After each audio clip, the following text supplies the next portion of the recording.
오늘의 말씀은 이사야 6장 1절에서 13절입니다. 우시야 왕이 죽던 해에 나는 높이 들린 보좌에 앉아 계시는 주님을 배웠는데 그의 옷자락이 성전에 가득 차 있었다.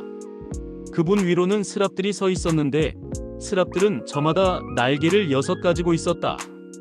둘로는 얼굴을 가리고 둘로는 발을 가리고 나머지 둘로는 날고 있었다. 그리고 그들은 큰 소리로 노래를 부르며 화답하였다. 거룩하시다, 거룩하시다, 거룩하시다. 만군의 주님, 온 땅에 그의 영광이 가득하다. 우렁차게 부르는 이 노랫소리에 문지방의 터가 흔들리고 성전에는 연기가 가득 찼다. 나는 부르짖었다. 재앙이 나에게 닥치겠구나. 이제 나는 죽게 되었구나. 나는 입술이 부정한 사람인데 입술이 부정한 백성 가운데 살고 있으면서 왕이신 만군의 주님을 만나 뵙다니. 그때의 스랍들 가운데서 하나가 제단에서 타고 있는 숯을 부집게로 집어 손에 들고 나에게 날아와서 그것을 나의 입에 대며 말하였다. 이것이 너의 입술에 닿았으니 너의 악은 사라지고 너의 죄는 사해졌다. 그때에 나는 주님께서 말씀하시는 음성을 들었다. 내가 누구를 보낼까? 누가 우리를 대신하여 갈 것인가? 내가 아뢰었다. 제가 여기에 있습니다. 저를 보내어 주십시오. 그러자 주님께서 말씀하셨다. 너는 가서 이 백성에게 너희가 듣기는 늘 들어라. 그러나 깨닫지는 못한다. 너희가 보기는 늘 보아라. 그러나 알지는 못한다 하고 일러라. 너는 이 백성의 마음을 둔하게 하여라. 그 귀가 막히고 그 눈이 감기게 하여라. 그리하여 그들이 볼 수 없고 들을 수 없고 또 마음으로 깨달을 수 없게 하여라. 그들이 보고 듣고 깨달았다가는 내게로 돌이켜서 고침을 받게 될까 걱정이다. 그때에 내가 여쭈었다. 주님, 언제까지 그렇게 하실 것입니까? 그러자 주님께서 대답하셨다. 성읍들이 황폐하여 주민이 없어질 때까지, 사람이 없어서 집마다 빈집이 될 때까지, 밤마다 모두 황무지가 될 때까지 나 주가 사람들을 먼 나라로 흩어서 이곳 땅이 온통 버려질 때까지 그렇게 하겠다. 주민의 10분의 1이 아직 그곳에 남는다 해도 그들도 다 불에 타 죽을 것이다. 그러나 밤나무나 상수리나무가 잘릴 때에 그루터기는 남듯이 거룩한 씨는 남아서 그 땅에서 그루터기가 될 것이다.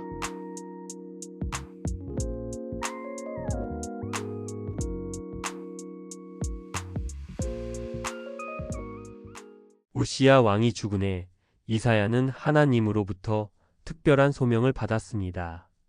이사야서 6장에 기록된 이 사건은 개인적으로는 무척이나 영광스럽지만 동시에 무거운 책임이 따르는 것이었습니다. 그는 공동체에게 닥칠 암울한 미래, 동포들의 멸망에 대한 예언을 해야 했기 때문입니다.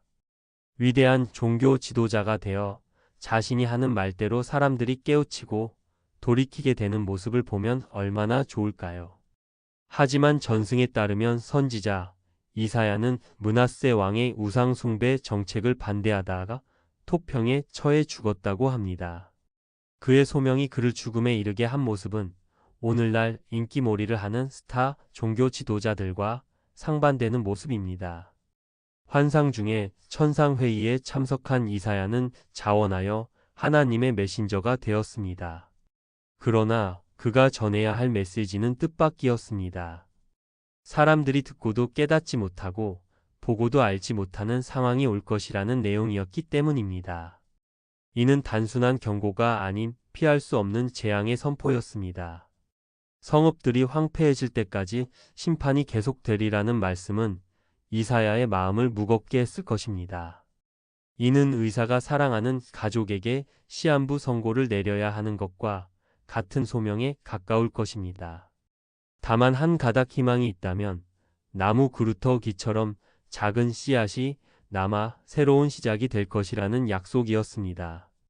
이사야의 소명 사건을 통해 저는 하나님의 섭리 속에 인간이 할 수 있는 바가 무엇인지 생각을 했습니다. 이에 대한 인간은 크게 2가지 방법으로 반응합니다. 한 가지는 전적으로 하나님의 섭리를 강조해 인간을 수동적인 존재로 인식하는 것입니다. 이는 좋은 신앙 고백처럼 보이지만 때로는 인간의 능력을 과소평가하는 우를 범할 수 있습니다. 하나님의 섭리에 전적으로 모든 것을 맡기는 태도일 것입니다. 어떤 기도나 행동도 무의미하다는 허무주의에 빠질 수 있습니다. 또 다른 반응은 지나치게 인간의 능력을 과신하시는 것입니다. 흔히 우리는 자신의 능력을 과신하며 우리의 노력으로 세상을 변화시킬 수 있다고 믿습니다. 위인전에 나오는 사람처럼 사회 문제를 해결할 수 있는 사람이 될 수 있다고 믿습니다. 그러나 이사야의 소명은 이와는 다른 모습을 보여줍니다. 천상회의에서 그는 예언자로 자원하였고 그에게 맡겨진 예언자의 소명이 달갑지 않을지라도 과분하지 않게 소명에 충실했습니다. 그는 최선을 다해 예언자의 소명을 다했지만 자신의 한계를 받아들였습니다. 하나님의 역사는 마치 큰 물결과 같아서 우리는 그 물결을 타고 헤엄칠 수 있습니다. 우리의 역할은 하나님의 나라와 통치를 이 땅에 구현하는 것이 아니라 하나님의 다스리심에 겸손히 동참하는 것입니다. 하나님 나라가 하나님 혼자서 이루시는 그런 나라가 아니며 반대로 인간이 자신의 노력으로 건설하는 그런 나라도 아니라는 것을 받아들이는 게 중요합니다. 그렇기 때문에 하나님 나라는 매우 실천적입니다.